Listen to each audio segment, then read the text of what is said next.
দেশের অন্যতম ব্যস্ত বেনাপোল ঢাকা মহাসড়কের নড়াইল অংশ এখন যেন মরণ ফাঁদ। খানাখন্দে ভরা সড়কে প্রতিদিনই বাড়ছে দুর্ভোগ। এদিকে লালমনিরহাটের আদিতমারী উপজেলার মহিষখোঁচা বুড়িবাজার সড়কটি দীর্ঘদিন ধরে সংস্কারের অভাবে একেবারে চলাচলের অযোগ্য হয়ে পড়েছে। আতঙ্ক নিয়ে প্রতিদিন যাতায়াত করছেন শত শত মানুষ এবং গাড়ি।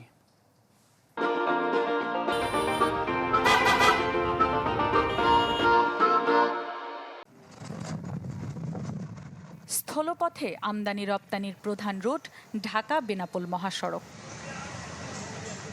অথচ প্রতিদিনকার চলাচলে পথে থাকে ভোগান্তির নানা গল্প।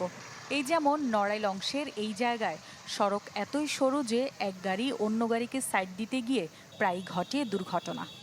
এই রাস্তা দিয়ে চলাফেরা করার সময় আমাদের অনেক ভয় লাগে। রাস্তায় পার হওয়ার কায়দা নেই, বুঝছেন, মারাত্মক সমস্যা। রাস্তাঘাট চিপে মোড় প্রচুর গাড়ি চলে, গাড়িতে সাইড দেওয়া খুব সমস্যা।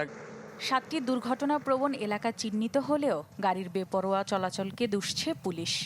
যারা ড্রাইভার আছে, যারা হেল্পার আছে, তাদেরকে অ্যাওয়ারনেস করানোর দরকার আছে, যেটা আমরা বিভিন্ন সময় রাস্তায় ডিউটি করার করছি। পাশাপাশি এগুলো আরও বেশি অ্যাওয়ারনেসের কার্যক্রম চালু থাকলে তারাও সচেতন হবে।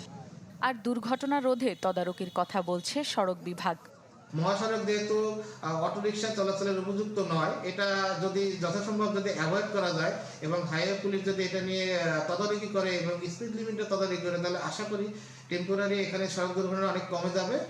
এদিকে দীর্ঘদিন সংস্কারের অভাবে চলাচলের অনুপযোগী লালমনিরহাটের আদিতমারী উপজেলার মহিষখোঁচা ভুরিবাজার সড়ক। সামান্য বৃষ্টিতে নাকাল হতে হয় চলাচলকারীদের। এমন অবস্থায় বন্ধ রয়েছে বড় ট্রাক চলাচল, ফলে বিপাকে পড়েছেন ব্যবসায়ীরা।